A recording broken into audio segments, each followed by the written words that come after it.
नमस्कार, सुप्रभात। स्वागत आप सभी का सबरंग कार्यक्रम में। मित्रों, हमारा देश विश्व का आध्यात्मिक गुरु रहा है। सारा संसार जब भी आध्यात्म की बात आती है तब भारतवर्ष की ओर देखता रहा है और अब भी देखता है। रूस की एक महिला भारतवर्ष में आई थी। वो अपना अनुभव साझा कर रही थी कि जब भी मैंने अपने देश में आध्यात्मिक ज्ञान के बारे में जानना चाहा तो लोगों ने कहा भारतवर्ष में जाओ, वहाँ ही तुम्हें सच्चे आध्यात्म के बारे में ज्ञान प्राप्त होगा। मित्रों, हमारे देश की जो पहचान है, जो हमारी संस्कृति रही है, उससे हम कितने अवगत हैं? क्या आध्यात्म को सही अर्थों में हमने समझा है, जाना है? आज के सबरंग में हम इसकी सुंदर चर्चा करते हैं मित्रों कि आध्यात्म वास्तव में है क्या। पहली बात, आध्यात्म ये कहता है खुद को जानो। हमारी सारी वेद, शास्त्र, पुराण इस बात से भरे पड़े हैं कि यदि आपने खुद को जान लिया तो आप सब कुछ जान लेंगे। हमने खुद को कितना जाना है? खुद को जानने का भाव है कि मैं खुद कौन हूँ।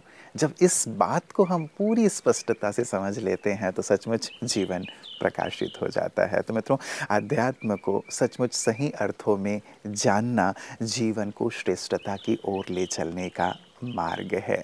तो आइए अध्यात्म पर सुंदर चर्चा को जारी रखते हुए पहले सुनते हैं आज के सुवाक्य को।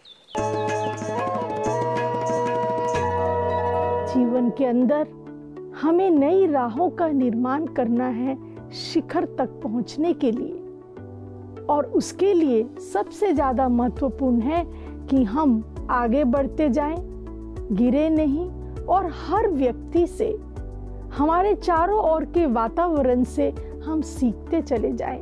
और जितना जितना हम सीखते चले जाएंगे उतना ही हमारी राहें सहज हो जाएंगी, सरल हो जाएंगी और हम आगे बढ़ते चले जाएंगे। ओम शांति। मित्रों, आध्यात्म केवल आत्मा की बात नहीं करता, लेकिन आत्मा और शरीर दोनों के संतुलन की बात करता है। जीवन को संपूर्ण बनाने की बात करता है। और हम ये सोचते हैं कि आध्यात्म अर्थात केवल आत्मा परमात्मा की बात, लेकिन ऐसा नहीं है। आध्यात्म आत्मा को भी तंदुरुस्त रखने की बात करता है तो तन को भी तंदुरुस्त रखने की बात करता है, संपूर्ण स्वास्थ्य की बात करता है और साथ ही हमें देना सिखाता है।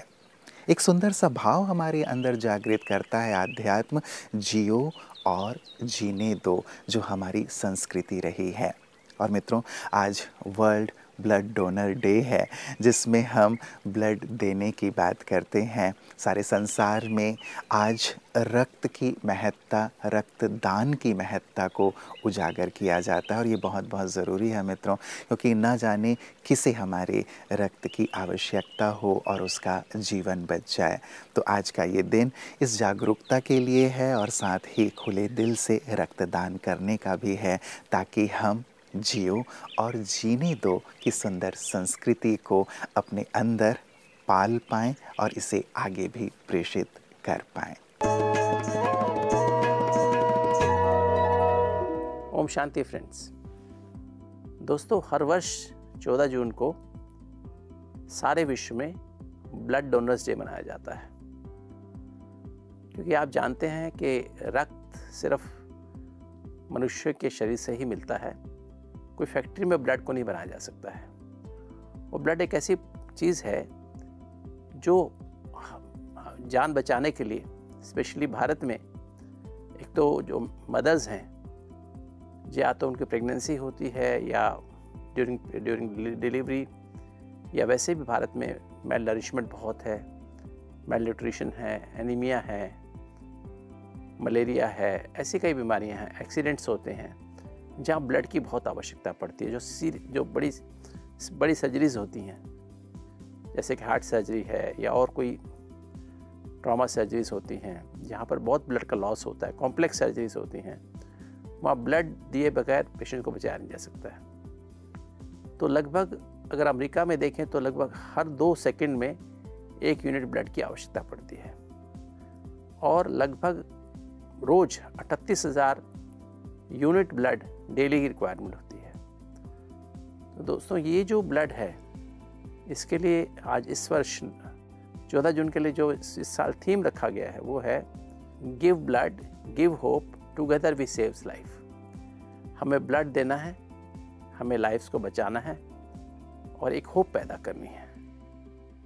तो दोस्तों वैसे जो आज हमारे पास जो रीजनल ब्लड बैंक्स हैं या ऐसे जहाँ पर हम कंपोनेंट्स थेरेपी यूज़ करते हैं, 1 यूनिट से लगभग हम 4 व्यक्ति की जान बचा सकते हैं। उसमें प्लाज्मा अलग हो जाता है, पैक्ट RBCs अलग की जा सकती हैं, प्लेटलेट्स अलग की जा सकती हैं और WBC अलग की जा सकती हैं। तो एक यूनिट ब्लड से 4 लोगों की जान बच जाती है। तो दोस्तों इस दिन हम यही एक जागृति पैदा करते हैं समाज में, और आप भी सभी इस बात को ध्यान रखें, जब आप ब्लड देते हैं तो आप 4 लोगों की जान बचाते हैं और लगभग इसकी 42 दिन शेल्फ लाइफ होती है और 60 दिन के बाद आप दोबारा ब्लड दे सकते हैं। तो दोस्तों ब्लड रक्तदान महादान, आप ये महादान करें और बहुत लोगों की दुआएं कमाएं। ओम शांति। मित्रों, आध्यात्म हमें आत्मचिंतन, आत्म मंथन और आत्म परिवर्तन के लिए प्रेरित करता है। और ये बहुत बहुत ज़रूरी है किसी भी व्यक्ति को अपने जीवन में सफल होने के लिए कि वो आत्म मंथन करना जानता हो, आत्मनिरीक्षण करना जानता हो। यदि वो अपनी कमियों से परिचित नहीं होगा तो कभी भी सफल नहीं हो पाएगा। आपने देखा होगा कईयों को कि वो अपनी कमियों को नहीं जानते, गलतियां कर रहे होते हैं, फिर भी गलतियां कर रहे हैं ये नहीं जानते, ना ही उसे स्वीकार करते। इसीलिए वो जहाँ रहते हैं वहीं के वहीं रह जाते हैं। आध्यात्म हमें आत्मचिंतन, आत्मदर्शन, आत्म मंथन और आत्म परिवर्तन करने की शक्ति देता है और साथ ही इसके लिए प्रेरित भी करता है। तो कितना आवश्यक हो जाता है ये हमारे आत्म विकास के लिए भी और साथ ही जीवन में अपने ध्येय को अर्जित करने के लिए भी। हम सब इंटरनेशनल डे ऑफ योगा मना रहे हैं। हिंदी में योग आ जाता है, अंग्रेजी में योगा आ जाता है, लेकिन दोनों के फिर अर्थ बदल जाते हैं। जो योग है, योग शब्द का अर्थ है युज धातु से आया है, जिसका अर्थ है जोड़, संबंध, लिंक, रिलेशनशिप। योग में आत्मा और परमात्मा का मिलन है। पतंजलि जी का द्वारा बताया जो हुआ जो योग है, उसमें जो 8 बताए गए हैं, उसमें विशेष रूप से ध्यान के ऊपर भी अटेंशन खिंचाया गया। तो मात्र आसनों को ही हम योगा नहीं कहते हैं, ये बात हमें अंडरस्टैंड करनी होगी। लेकिन आत्मा और परमात्मा के मिलन, उसका नाम योग है। ओम शांति। मित्रों, आध्यात्म हमें जीवन जीने की कला सिखाता है। कैसे हम सोचें, कैसे हम बोलें, कैसे हम व्यवहार करें। यदि ये कला कोई सीख जाए तो सचमुच उसके जीवन में सफलता ही सफलता होगी, उसके जीवन में खुशहाली ही खुशहाली होगी, समृद्धि ही समृद्धि होगी। हम कई बार बात कर चुके हैं, यदि सोचने का तरीका हमारा गलत होता है, बोलने का तरीका हमारा गलत होता है, व्यवहार हमारा गलत होता है, तो हम जीवन में उलझ जाते हैं। किसी से हमें स्नेह, सहयोग, सम्मान प्राप्त नहीं होता, फलतः हम आगे नहीं बढ़ पाते, हमारा जीवन नारकीय हो जाता है। और जब आध्यात्म का समावेश होता है जीवन में, तो हमें सोचना, बोलना, कर्म करना, ये एक कला की तरह हमारे जीवन में विकसित हो जाता है, जिससे हम सर्व के प्रिय बन जाते हैं और हमारे जीवन में सफलता के द्वार खुल जाते हैं। ओम शांति।